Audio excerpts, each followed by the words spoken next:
আল্লাহু আকবার, আল্লাহু আকবার, আল্লাহু আকবার, আল্লাহ। একটু আগে আসরের নামাজ শেষ হয়েছে। আয়োজকরা তাই দেরি না করে নেমে পড়লেন প্লেট বিছানোর কাজে। ওদিকে রোজাদাররাও এগিয়ে এলেন সহযোগিতায়। সেখানে আছে ব্যাংকার, আছে চাকরিজীবী, আর খেটে খাওয়া মানুষদের অনেকে। বলছিলাম চট্টগ্রামের ওয়াসা মোড়ের জমিয়াতুল ফালা জামে মসজিদের ইফতারের ঠিক আগ মুহূর্তের কথা।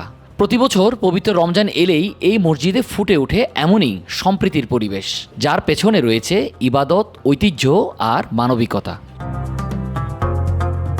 এবারের রমজানে সেখানে গিয়ে চোখে পড়ল সারিবদ্ধ মানুষের ঢল। ছোলা, পেঁয়াজু, মুড়ি, বেগুনি, জিলাপি, খেজুর ও শরবতের সাথে আরও নানান ইফতার আইটেম বিতরণ করা হচ্ছে সবার মাঝে। জানা গেল সকাল থেকেই শুরু হয় বিশাল প্রস্তুতি। স্বেচ্ছাসেবক ও খাদেমদের অক্লান্ত পরিশ্রমে রান্না করা হয় বিভিন্ন খাবার। বিকেলের দিকে সারি সারি প্লেটে সাজানো হয় নানা ধরনের ইফতারের পদ।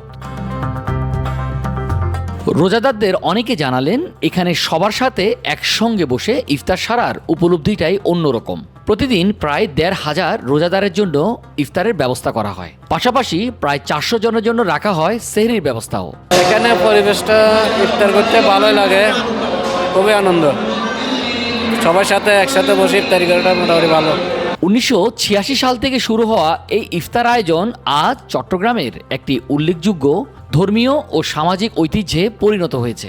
শুরুতে সীমিত পরিসরে কয়েকজন মুসল্লিকে নিয়ে আয়োজনটি হলেও সময়ের সাথে সাথে তা বিস্তৃত হয়ে বড় আকারে রূপ নিয়েছে বলে জানিয়েছেন মসজিদ কর্তৃপক্ষ। জমিয়াতুল ফালাহ বিশ্ব মসজিদ নামে পরিচিত চট্টগ্রাম অন্যতম একটা ধর্মীয় আধ্যাত্মিক স্থান। এখানে প্রতিদিন প্রায় ১৫০০ লোকের ইফতারের আয়োজন হয়। এখানে ২০০-র কাছাকাছি লোক এখানে এতেকাবে আছে। রমজানের শুরু থেকে শেষ দিন পর্যন্ত এখানে প্রায় ১৫০০ লোকের ইফতার প্রতিদিনই এখানে আয়োজন হচ্ছে। জমিয়াতুল ফালাহ জামে মসজিদের এই ইফতার ও সেহরির আয়োজন শুধু খাবার বিতরণের মধ্যে সীমাবদ্ধ নয়, এটি হয়ে উঠেছে চট্টগ্রামের ধর্মীয় ঐতিহ্যের এক গৌরবময় অংশ।